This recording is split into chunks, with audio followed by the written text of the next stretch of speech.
C'est l'heure de la chronique de Guy Carlier. Laurie, le thème ce matin. Eh bien aujourd'hui, Guy nous a préparé un cocktail à sa façon, composé d'un volume d'actualité, une dose de nostalgie et, ça va vous surprendre, un zeste de sexe. Bonjour Guy. Bonjour Guy.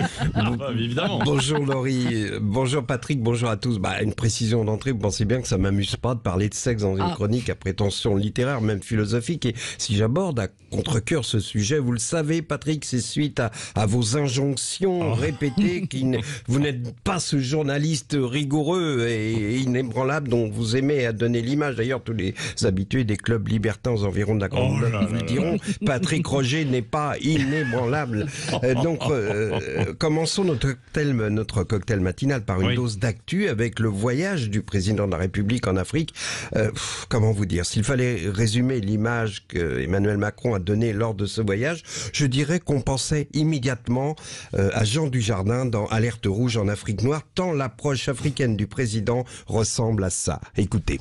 Les Africains sont joyeux, sympathiques, rigolards. Ils dansent bien. Il faut cependant nuancer ce constat. Ils ne sont pas très soigneux ni très responsables. Il faut toujours être derrière eux. Il y a pas mal de microbes. Très bonne analyse, Julien. Oui. Et les femmes ont tendance à ne pas mettre de sous-vêtements quand elles préparent le manger.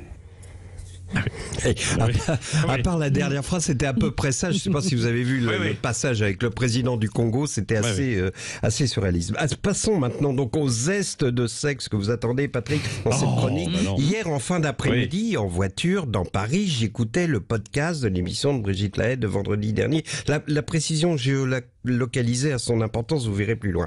J'écoutais donc en voiture, dans Paris, l'émission de Brigitte Lahaie, qui, vendredi dernier, recevait un intervenant qu'elle a présenté comme un spécialiste de la langue et du sexe. C'était d'autant plus prometteur qu'il a commencé en demandant à Brigitte Lahaie « Est-ce que vous connaissez mon cul ?» Et Brigitte Lahaie, un peu surprise, mais elle en a entendu d'autres, a répondu, et je vous jure que c'est vrai, je ne le connais pas personnellement, mais j'en ai entendu parler. Et là, déception, le gars parlait de la commune du Lot, vous savez, la fameuse commune qui s'écrit en fait mon cuc.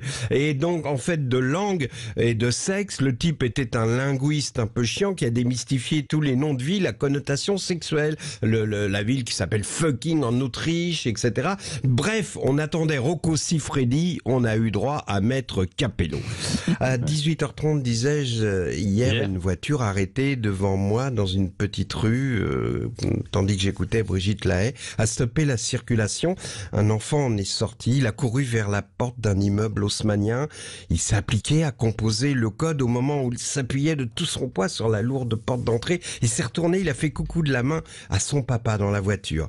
Et oui, j'ai compris que c'était un papa du dimanche qui ramenait l'enfant à son ex. Mais en faisant ce geste, la lourde porte s'est refermée, alors obligeant l'enfant à recomposer le code, tandis que son père lui faisait un signe de la main qui se perdait dans le vide.